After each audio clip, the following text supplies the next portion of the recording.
Always want to start off on the right foot. So I think everybody wants to start off fast with a great source of energy and get the win when you open up, for the season. What about It's just everybody being on the same page. We've had a nice camp. I feel like we progressed through each phase in the off season, and now we're finally here on the final phase before the season hits. And I think we've progressed a very long way from when we first started all together in the spring. I just always just want to be out there, and I just want to show my team that I'm just willing to do what it takes, whether it's having a boo-boo or being sick or whatever. I'm just going to be out there anyway. When you hear Reggie say that, when he brings your name up with his own and Marvin's, what do you think? Absolutely. I mean, that just means a lot, that just shows what he thinks of me, and that's just awesome, to hear him say that. Marcus, what do you hope to improve this last week of camp and last week of preseason?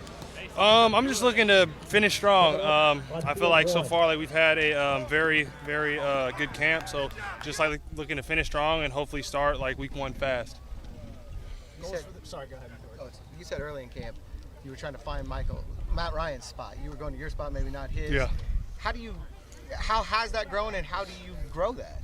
Absolutely. I mean, it's all just trust. I mean, Matt is such a great player, and he's going to make that play either way, but it just helps him make it easier and quicker for him if I'm just on his timing. So I've just been working on that, and I feel like it's been turning out good. You spend extra time with him? Oh yeah, absolutely. I mean, meeting time, extra time, sitting down, eating food together. So we're always just sitting down, just trying to get that timing, chemistry down.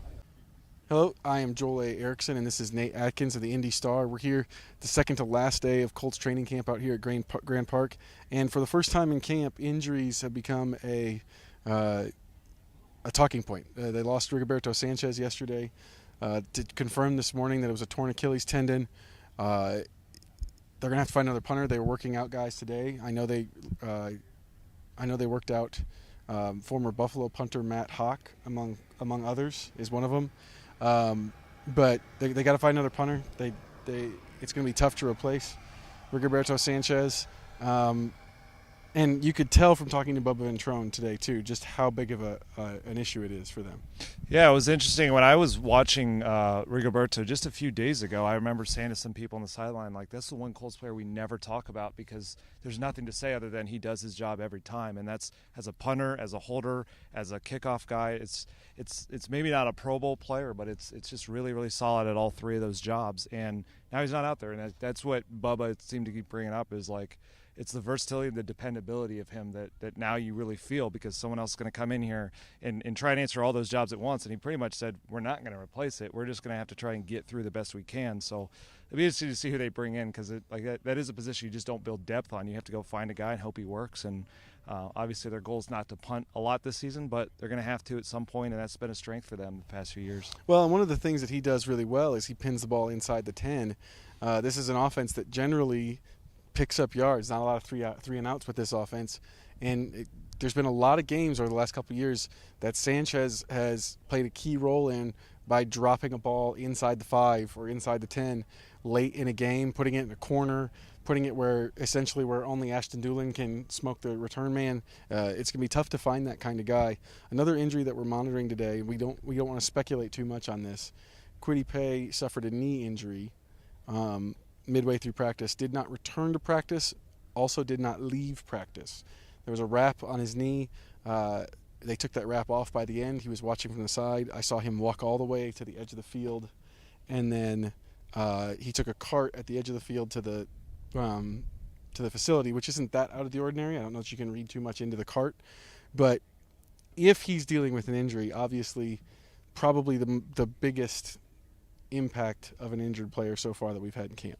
Other than Shaquille Leonard, obviously. Yeah, no question about it. I mean, Kwity, I was just thinking the other day, too, he's primed for a nice year this year. I mean, last year he had a lot of hurries and didn't get the sacks that he wanted, and we know that, they didn't put enough around him. This year was supposed to be different. They got Yannick Ngakoue on one side. They moved Kwity Paye to the big end spot, which fits him a little bit better, I think, than the Leo spot would. But so they need him out there for sure because right now, that's where the depth all of a sudden becomes starters, and I thought that was starting to be a strength of theirs to have Dayo Adengbo start to show some strides. Tyquan Lewis, they call him sort of the the Swiss Army knife who can play a bunch of different positions. If those guys have to fill a defensive end spot, there's a trickle-down effect. So you definitely Quiddy was primed for a big step forward second year in an actual system that I think will benefit him. So it would hurt to not have him out there.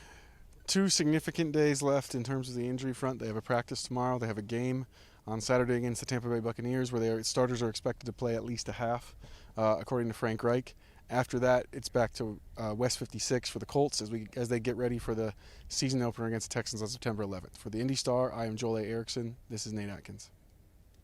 Well, always. I mean, that's what happens when someone goes out. You know, next guy got to step in, and then so they get their opportunity, and it's their opportunity to showcase, how they could, contribute to this team. So definitely, there's gonna be guys that's gonna get a little bit more extra reps now with Ryan out. Hey, Marcus, I'm sorry the microphone was having issues. Could you say again, like, what this week you're trying to look for a little more on the offense? Yeah, like I said, for this first game, this last game here preseason, heading into the regular season, just really want to see us go out there, execute, move the ball up and down the field. Obviously try to put some points on the board, and that's always the goal of the offense. But the biggest key is just playing in rhythm, playing within our system, limit the mental mistakes, the pre-snap penalties, and just go out there and just execute the offense.